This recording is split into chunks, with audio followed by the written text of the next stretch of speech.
கிரிமி layer என்ற இந்த தத்துவம் என்பது நீதிமன்றங்களால் உருவாக்கப்பட்ட தத்துவம். கிரிமி லேயர் என்று சொன்னால் அது ஒடுக்கப்பட்டவர்களுக்கான வேலை வாய்ப்புகள் குறித்து நாகராஜன் என்ற ஒரு வழக்கு உச்சநீதிமன்றத்தில் வந்தது. ஒடுக்கப்பட்டவராக இருக்கின்ற காரணத்தினாலேயே அவர் பணி செய்கின்ற அந்த வேலையிலே பணி உயர்விலே முன்னுரிமை தருகின்ற ஒரு நடைமுறை இருக்கு. ஆனால் என்ன செய்தார்கள் என்றால் அந்த நடைமுறையை ரத்து செய்ய வேண்டும் என்று சொல்லி ஒரு வழக்கு போனது. நாகராஜன் என்ற ஒரு பிரச்சனை வந்தது. உச்சநீதிமன்றத்துக்கு அந்த வழக்கு போனது. நாகராஜன் என்ற வழக்கிலே உச்சநீதிமன்றம் என்ன சொன்னது என்றால், நீ ஒரு தாழ்த்தப்பட்டவர் அல்லது பழங்குடி சமூகத்தை சார்ந்தவராக இருந்தால் அவர் வேலைக்கு முன்னே வேலையிலே சேருவதற்குத்தானே இடஒதுக்கீடே தவிர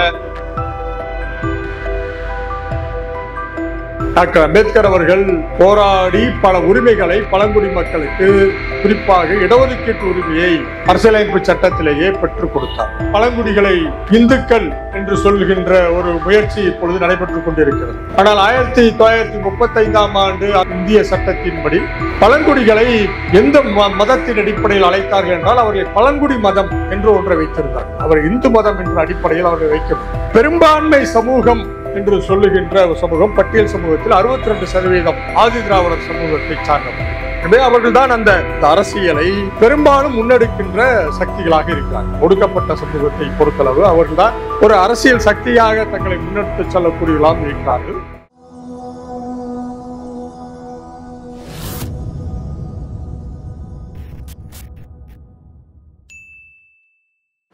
இடஒதுக்கீடு என்ற அந்த கருத்தாக்கம் என்பது தாழ்த்தப்பட்ட மற்றும் பழங்குடி மக்களை பொறுத்தளவு இந்த பட்டியல் சமூகம் என்ற ஒரு கருத்தாக்கம் என்பது 1935 தான் வந்தது. 1935க்கு முன்னால் பட்டியல் சமூகத்தை சார்ந்தவர்கள் என்ற ஒரு பெயர் இல்லை. தாழ்த்தப்பட்டவர்கள் என்று சொல்கிறவர்களை பட்டியல் சமூகம் என்று சொல்லவில்லை. அவர்களை அதற்கு முன்னால் பஞ்சமர்கள் என்ற அடிப்படையிலே, டிப்ரஸ்டு கம்யூனிட்டி என்ற அடிப்படையிலே, டிசி கம்யூனிட்டி என்ற வகையிலே ஆங்கிலேயர்கள் வகைப்படுத்தி வைத்திருந்தார்கள். 1935ஆம் ஆண்டு இந்தியாவினுடைய அரசியலமைப்பு சட்டத்திற்கு முன்னோடியான ஒரு சட்டத்தை ஆங்கிலேயர்கள் கொண்டு வந்த பொழுது அதிலே சில சாதிகளை பட்டியலிட்டு அவர்கள் கொண்டு வந்தார்கள். அப்படி பட்டியலிட்டு கொண்டு வந்த காரணத்தினால் அதை பட்டியல் சமூகம் என்று அழைக்கின்ற ஒன்றை மரபாக வைத்திருந்தார்கள். எனவே 1935 தான் முதலாக பட்டியல் சமூகம் என்ற ஒன்று வருகிறது. இந்த பட்டியல் சமூகம் என்று ஒன்று வருகின்ற பொழுது அதுல நிறைய கூறுகள் இருக்கு. பல பேரை குறிப்பாக பழங்குடிகளை இந்துக்கள் என்று சொல்கின்ற ஒரு முயற்சி இப்பொழுது நடைபெற்றுக் கொண்டிருக்கிறது. ஆனால் 1935ஆம் ஆண்டு அந்த இந்திய சட்டத்தின்படி பழங்குடிகளை எந்த மதத்தின் அடிப்படையில் அழைத்தார்கள் என்றால் அவர்கள் பழங்குடி மதம் என்று ஒன்றை வைத்திருந்தார்கள். அவர் இந்து மதம் என்ற அடிப்படையில் அவர்கள் வைக்கவில்லை. சமீபத்தில் கூட சட்ட அமைச்சர் பழங்குடிகளை இந்துக்கள் மதத்தை சார்ந்தவர்கள் என்றெல்லாம் சொல்லுகின்ற ஒன்று இருக்கிறது. அப்பொழுது அவர்கள் ட்ரைபல் ரிலிஜன் என்ற ஒன்றை அவர்கள் வைத்திருந்தார்கள். 1935 தான் பல சமூகங்கள் பட்டியல் சமூகங்கள் என்பது சட்டத்திலே கொண்டு வரப்பட்டது. அதற்கு பின்னால் 1947 சுதந்திரம் வந்ததற்கு பின்னால் உருவாக்கப்பட்ட அரசியலமைப்பு சட்டத்தில் டாக்டர் அம்பேத்கர் அவர்கள் போராடி பல உரிமைகளை பழங்குடி மக்களுக்கு, குறிப்பாக இடஒதுக்கீட்டு உரிமையை அரசியலமைப்பு சட்டத்திலேயே பெற்றுக் கொடுத்தார். அரசியலமைப்பு சட்டத்தில் அந்த உரிமைகள் கொடுக்கப்பட்டது. இந்திய அரசியலமைப்பு சட்டத்தின் பிரிவு 341 குடியரசுத் தலைவர் என்பவர் அந்த எந்தெந்த சமூகம் என்பது ஒடுக்கப்பட்ட சமூகமாக இருக்கிறது, அது இடஒதுக்கீடு பெற வேண்டும் என்பதை கண்டுபிடித்து தர வேண்டிய ஒரு நிலையை உரிமை உள்ளவர் என்று அது சொல்லப்பட்டது. இந்தியாவுடைய அரசியலமைப்பு சட்டத்தில் முதல் திருத்தமாக வந்தது என்பது இந்த செண்பகம் துரைசாமி என்கின்ற ஒரு வழக்கு. அந்த வழக்கிலே சட்டத்தின் முன்னால் அனைவரும் சமம் என்று அரசியலமைப்பு சட்டம் இருக்கிறது, ஆனால் ரிசர்வேஷன் என்பது, இடஒதுக்கீடு என்பது அந்த உரிமையை பறிக்கிறது என்று சொல்லி ஒருவர் வழக்கு போட்டதின் போது ரிசர்வேஷனே கூடாது என்று ஒன்று வந்தது. அதற்கு பின்னால் பெரிய போராட்டங்கள் உருவாக்கப்பட்டு இந்தியாவினுடைய அரசியலமைப்பு சட்டத்தில் முதல் சட்ட திருத்தம் வந்தது. அது 15 மற்றும் 16 பிரிவுகளில் அது சேர்க்கப்பட்டது. சட்டத்தின் முன்னால் அனைவரும் சமம் என்றாலும் கூட இடஒதுக்கீட்டு சலுகைகளை வழங்கலாம் என்ற விதிவிலக்கு என்பது அதில் சேர்க்கப்பட்டது. இந்திய அரசியலமைப்பு சட்டத்தின் பிரிவு 15 அது சேர்க்கப்பட்டது. நண்பர்களே, அரசியலமைப்பு சட்டம் வழங்கிய உரிமைகள் இருந்தாலும் கூட, பட்டியல் சமூகம் என்ற பிரிவு இருந்தாலும் கூட, அதை எப்படி பார்த்தார்கள் என்று சொன்னால், அவர்கள் எல்லோரும் ஒரே சமமானவர்கள் என்ற ஒரு கண்ணோட்டம் என்பது அரசியலமைப்பு சட்டத்திலும் அரசியலிலும் அது மேலோங்கி இருந்தது. எல்லோரும் ஒரே குழுவானவர்கள் என்ற ஒரு பார்வை என்று இருந்தது. அப்படி என்றால் பட்டியல் சமூகத்தில் உள்ள எல்லோரும் ஒரே வகையான வாழ்க்கை தரம் உள்ளவர்கள், ஒரே வகையான பொருளாதார நிலை கொண்டவர்கள், ஒரே வகையான பின்தங்கிய நிலை கொண்டவர்கள் என்ற ஒரு வகைப்பாடு என்பது அப்பொழுது இருந்தது. ஆனால் யதார்த்தத்தில் அப்படி இல்லை. யதார்த்தத்தில் அவர்கள் எல்லோரும் ஒரே வகையான சமூகமாக இல்லை. அவர்களிடம் கொள்வினை கொடுப்பினை என்பது கிடையாது. ஏறக்குறைய 82க்கு மேற்பட்ட சாதிகள் அந்த ஒரு குறிப்பிட்ட காலத்தில் இருந்தது. பின்னால் சேர்க்கப்பட்டது அல்ல. எல்லோரும் ஒரே வகையான வாழ்க்கை நிலை கொண்டவர்கள் அல்ல. அவர்களுக்குள் உறவுகள் கிடையாது. அவர்கள் பெண் எடுத்து பெண் கட்டும் உறவுகள் கிடையாது. அவர்கள் வேறு பழக்க வழக்கங்களை கொண்டவர்களாக இருப்பார்கள். இவர்கள் வேறு பழக்க வழக்கங்களை கொண்டவர்களாக இருப்பார்கள். அவர்கள் வேறு மொழியை பேசுபவர்களாக இருப்பார்கள். இதுல என்ற பல பாகுபாடுகள். குறிப்பாக தமிழகத்தை எடுத்துக்கொண்டோம் என்று சொன்னால், தமிழகத்தில் இருக்கின்ற பட்டியல் சமூகத்தை என்பது மிக முக்கியமான ஒரு பட்டியல் சமூகம். பல பேருக்கு அது பற்றின விவரங்கள் தெரியாம நாம் யதார்த்தம் நினைத்துக் கொண்டிருப்போம்.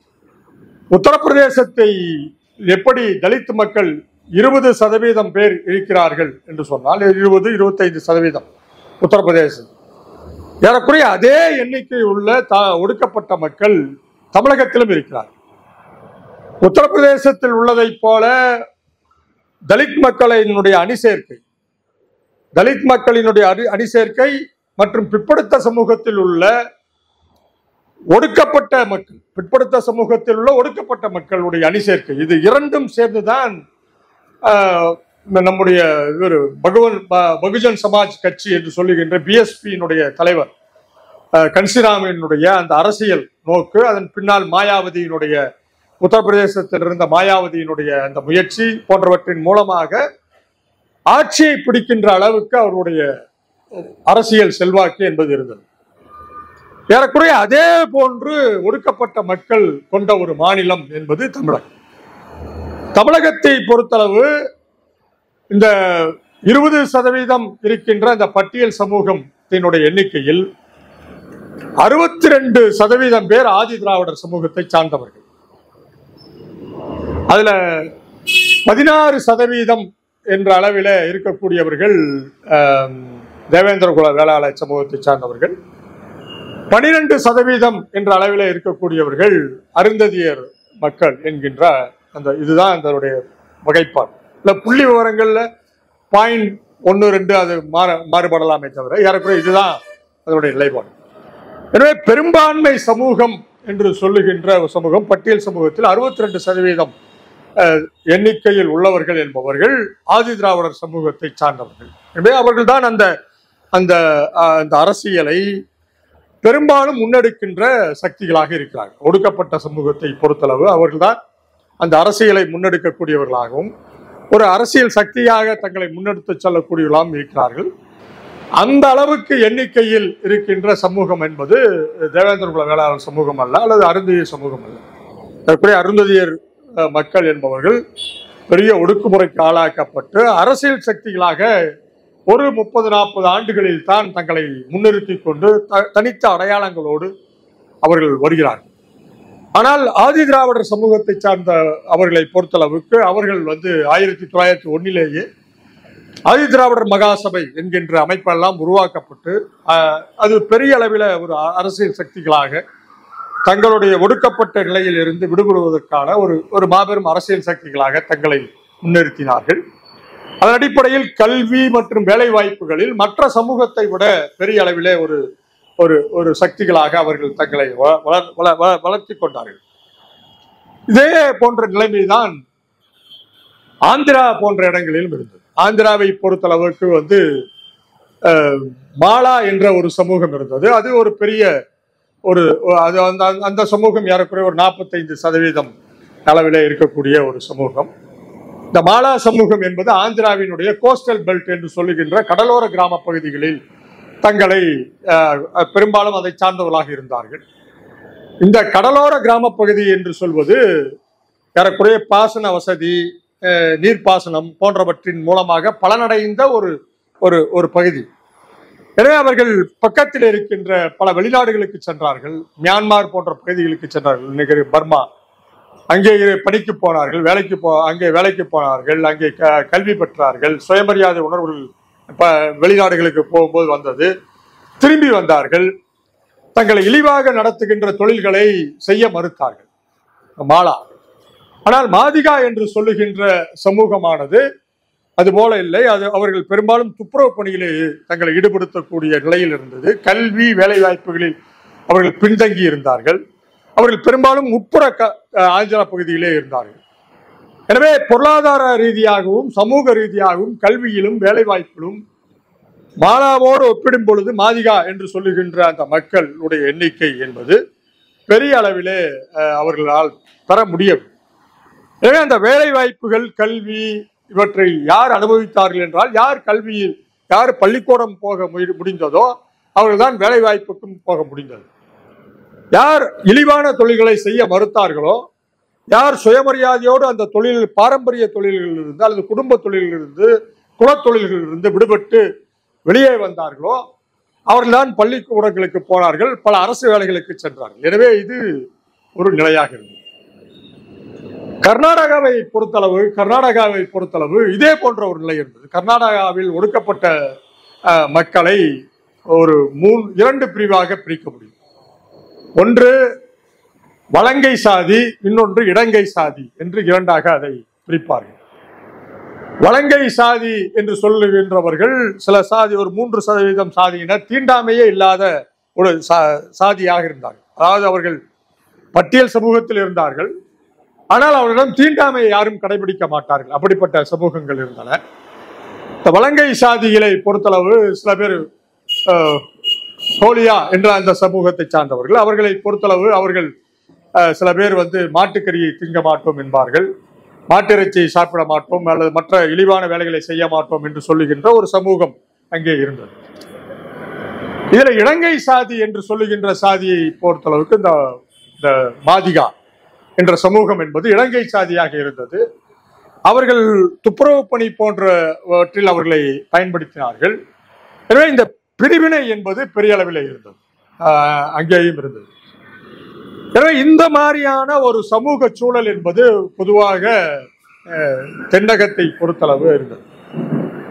ஏன் இதை இந்த மாநிலங்களை சொல்கிறேன் என்று சொன்னால், இந்த தீர்ப்பை இந்த மாநிலங்கள் தான் ஆதரிக்கிறது. குறிப்பா கர்நாடகா, தமிழ்நாடு, ஆந்திரா, தெலுங்கானா போன்றவை இந்த தீர்ப்பை ஆதரித்தது. இதற்கான ஒரு சூழலை நாம் புரிந்து கொள்ள வேண்டும். கர்நாடகாவை பொறுத்தளவு இந்த நீதிபதி சதாசிவா, அந்த STFக்குலாம் எங்களுக்கு கமிஷன் போடப்பட்டது. அந்த நீதிபதி சதாசிவா ஓய்வு பெற்ற கர்நாடக உயர்நீதிமன்ற நீதிபதி தலைமையில் இந்த ஒடுக்கப்பட்ட இந்த மாதிகா போன்ற சமூக மக்களினுடைய இடஒதுக்கீடு சம்பந்தமாக ஒரு கமிஷன் அமைக்கப்பட்டது. அந்த கமிஷனுடைய அறிக்கை தரப்பட்டது. ஆனால் அது நிறைவேற்றப்படவே இல்லை. அது அப்படியே அங்கே விட்டுவிட்டார்கள். ஆந்திராவை பொறுத்தளவு, ஒன்றுபட்ட ஆந்திராவை பொறுத்தளவு ஏறக்குறைய ஒரு கமிஷன், ஒரு லட்சம் நீதிபதி ராஜு என்ற தலைமையில் ஒரு கமிஷன் அமைக்கப்பட்டது. அவர்கள் மாதிகாவினுடைய இடஒதுக்கீடு சம்பந்தமான அறிக்கைகளை கொடுத்தார்கள். இந்த அறிக்கையின் அடிப்படையிலே ஒரு இடஒதுக்கீடு என்பது உருவாக்கப்பட்டது. இந்த இடஒதுக்கீடு என்பது கொண்டு வரப்பட்டதை பின்னால் அதை எதிர்த்து வழக்குகள் தாக்கல் செய்யப்பட்டன. இந்த வழக்குகள் உயர்நீதிமன்றத்திலிருந்து உச்ச நீதிமன்றம் வரை சென்றது. 2004 உச்ச நீதிமன்றம் இது போன்ற உள் ஒதுக்கீடு வழங்குவது, இவி சின்னையா வழக்கு தானே, இவி சின்னையா என்ற அந்த வழக்கில் இது போன்ற இடஒதுக்கீடு உள் ஒதுக்கீடு தருவது என்பது கூடாது என்ற ஒரு தீர்ப்பை 2004 உச்ச நீதிமன்றத்தினுடைய 4 நீதிபதிகள் கொண்ட ஒரு அமைப்பு என்பது வழங்கியது. முதல்ல ஸ்டக் டவுன் பண்றாங்க. ஆந்திராவினுடைய அந்த உள் ஒதுக்கீடு, மாதிகாவுக்கு வழங்கப்பட்ட உள் ஒதுக்கீடு அது மிகப்பெரிய அரசியலாக மாறியது. மாதிகாவும் ஏறக்குறைய மாலா 2 கம்யூனிட்டிகளும் ஏறக்குறைய சம அந்தஸ்து உள்ளவர்கள். அவர்கள் ஒரு 5-10% முன்ன பின்ன இருக்கலாம். இதை ஒரு கட்சி ஆதரித்தது, அந்த உள் ஒதுக்கீட்டை இன்னொரு கட்சி எதிர்த்தது. இதன் மூலமாக ஆதரித்த கட்சி என்பது மாதிகாவினுடைய வாக்கை பெற்றது, எதிர்த்த கட்சி என்பது மாலா என்ற சமூகத்தினுடைய பெரும்பான்மையான வாக்குகளை பெற்றது. ஒரு அரசியலாக அது மாறியது. சின்னையா வழக்கில் அவர்கள் சொன்ன காரணம் என்பது 341 என்ற அரசியலமைப்பு சட்ட பிரிவை பொறுத்தளவு அந்த அதை தீர்மானிக்கின்ற சக்தி என்பது நம்ம ஜனாதிபதிக்குத்தான் இருக்கிறது, ஒன்றிய அரசுக்குத்தான் இருக்கிறது. எனவே இதில் மாநிலங்கள் தனியாக ஒரு குழுவை அமைத்து உள்ஒதுக்கீட்டை உருவாக்க முடியாது.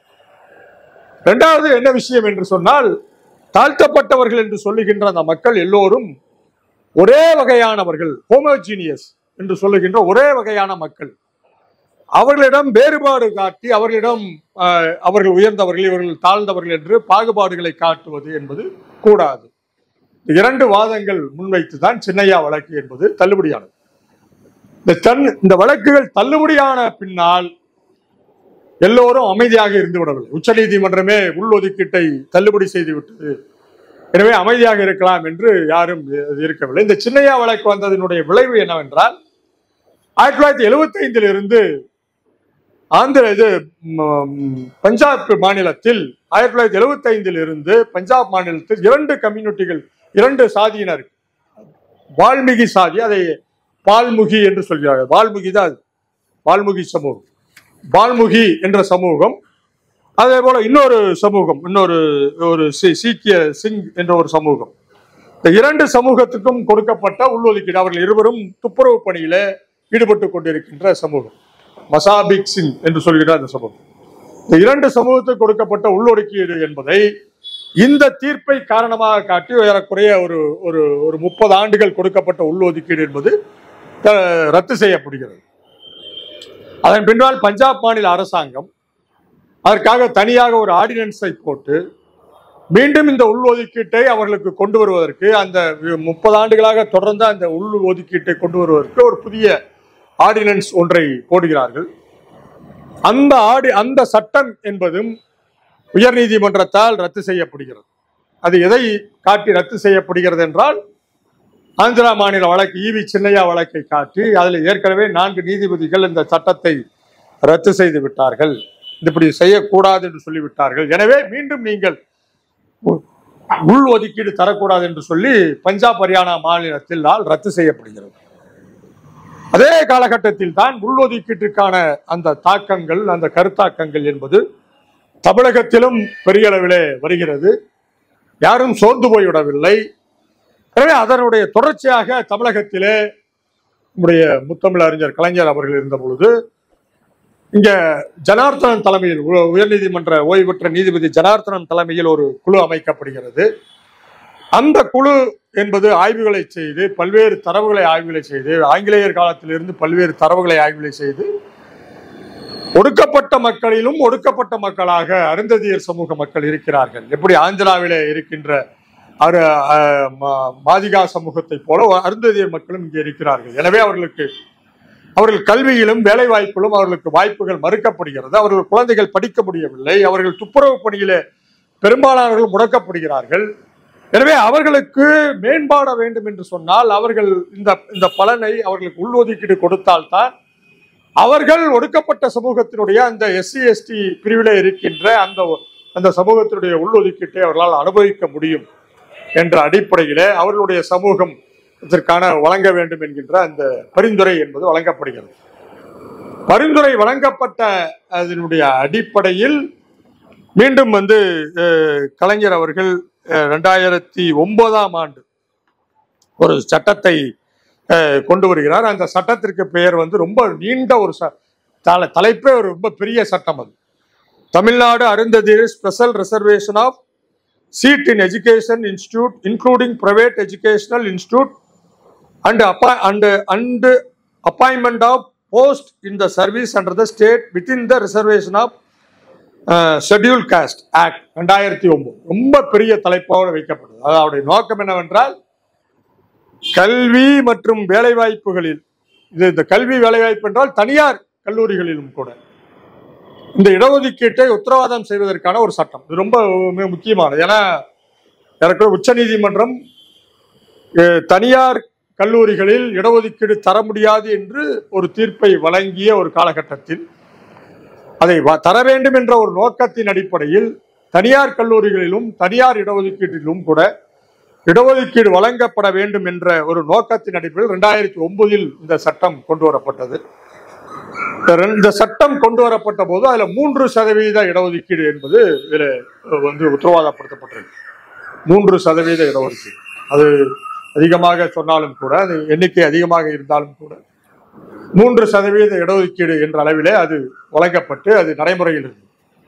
என்ன வேடிக்கை என்று சொன்னால் தமிழகம் மட்டும்தான் இந்த உள் ஒதுக்கீடு என்ற ஒன்றை அது நிறைவேற்றிய காலத்திலிருந்து இன்று வரை எந்த தடையும் இல்லாமல் அனுபவித்துக் கொண்டிருக்கின்ற ஒரே மாநிலம். மற்ற எல்லா மாநிலங்களும் அது சட்டங்கள் ரத்தானது, அதுல இல்லாமல் போனது. ஆந்திராவில், கர்நாடகாவில் சட்டமே கொண்டு வரல. ஆந்திராவில் போடப்பட்ட சட்டம் ஸ்டக் டவுன் ஆகுது 2004. பஞ்சாப்ல கொண்டு வரப்பட்ட சட்டம் என்பது ரத்து செய்யப்படுகிறது. அது மீண்டும் அது ஏதோ போராடுது. எனவே இந்த அடிப்படையில் பஞ்சாப் மாநில அரசாங்கம் மீண்டும் ஒரு மேல்முறையீடு. தமிழ்நாட்டில் பல நீதிமன்றங்கள்ல பல உயர் நீதிமன்றத்துல மதுரை கிளையிலாம் இந்த சட்டத்தை அருந்ததியர் சட்டத்துக்கு எதிராக கொடுக்கப்பட்ட உள்ளொதுக்கீட்டுக்கு எதிராக பல வழக்குகள் தாக்கல் செய்யப்பட்டது. முக்கியமான வழக்கு சத்யா அப்படிங்கிற ஒரு வழக்கு. நீதிபதி சந்துரு முன்னாடி வந்தது. அந்த நீதிபதி சந்துரு அவர்கள் உள்ளொதுக்கீட்டு நியாயங்களை சரி என்று சொல்லி ஒரு தீர்ப்பை வழங்கினார். இந்த உச்ச நீதிமன்றத்தினுடைய இந்த தீர்ப்பு வந்தபோது அதற்கு எதிராக பஞ்சாப் மாநில அரசாங்கம் என்பது மேல்முறையீடு செய்தது.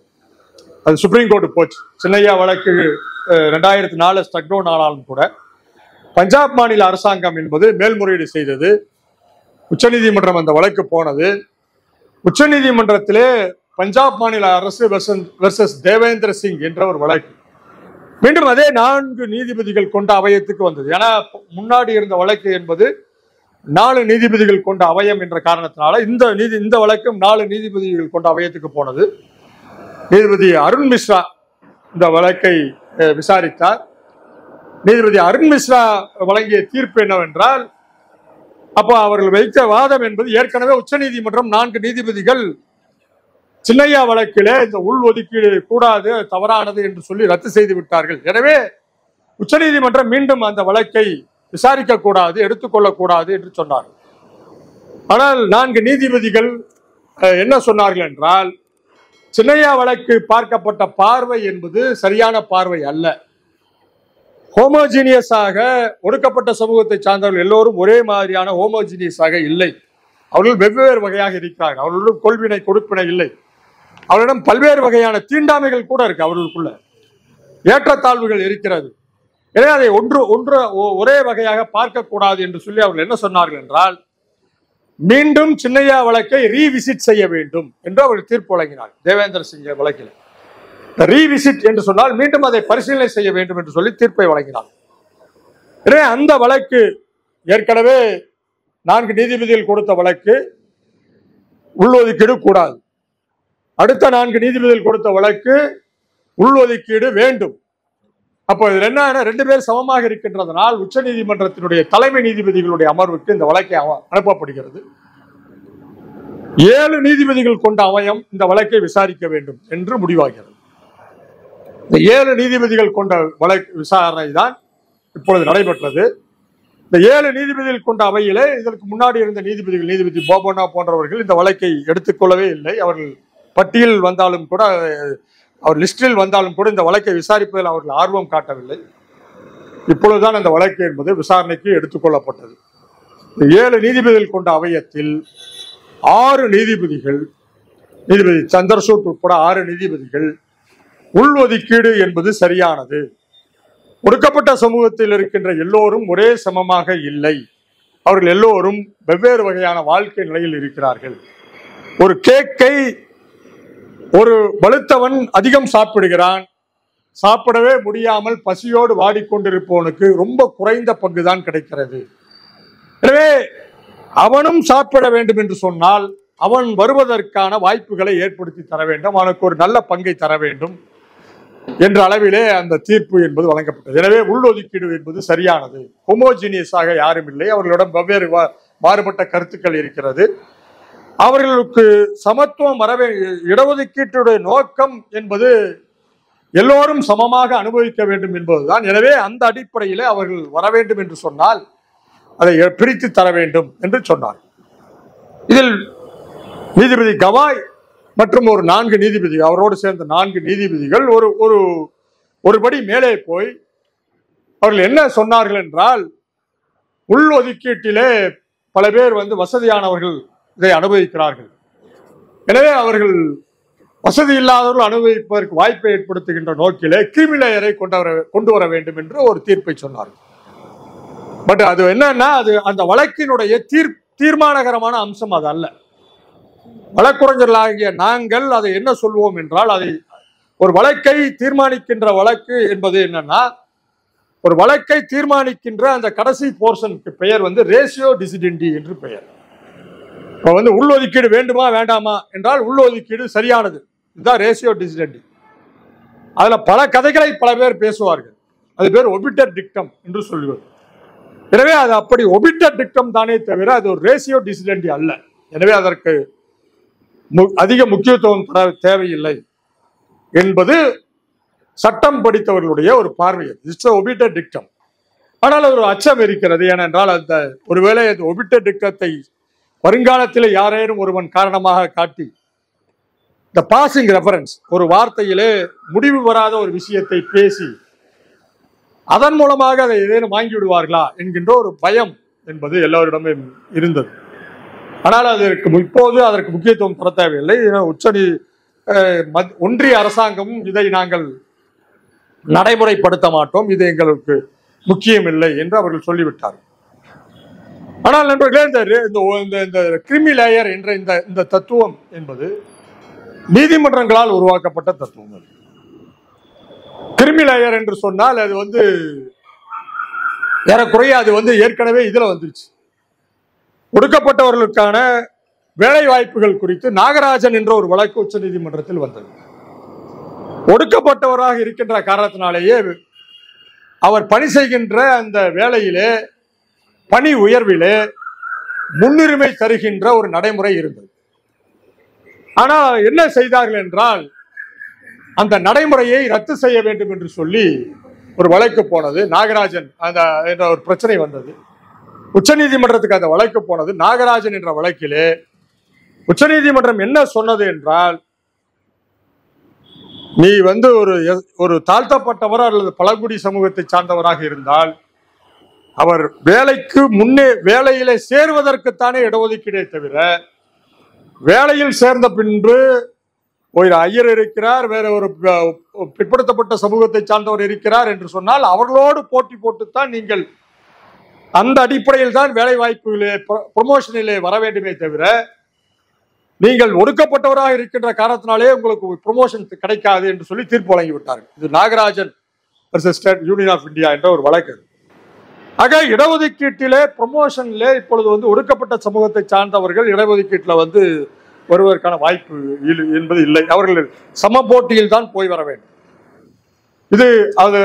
இதை செய்து அந்த வழக்கில் இந்த உச்ச நீதிமன்ற நீதிபதிகள் என்ன சொன்னார்கள் என்றால், SC ST சார்ந்தவர்களுக்கும் இனி கிரிமி லேயர் வைக்க வேண்டும் என்று அந்த வழக்கில் சொல்றான். நாகராஜன் என்ற வழக்கிலே ஒரு கருத்தை இப்படி ஒரு பாசிங் ரெஃபரன்ஸை சொல்லிட்டு போறான். இந்த பாசிங் ரெஃபரன்ஸ், இந்த ஒபிட்டர் டிக்டம் இருக்கு பாருங்க, இது பல தீர்ப்புகளில் கொண்டே இருக்கிறது. நீதிபதி ஜீவன் ரெட்டியினுடைய தீர்ப்புல வருது, எல்லா இடத்துலயும் வந்துட்டு இருக்கு. இதை நாம் பேச வேண்டிய அவசியம் இருக்கு இந்த காலகட்டத்தில். என்னன்னா,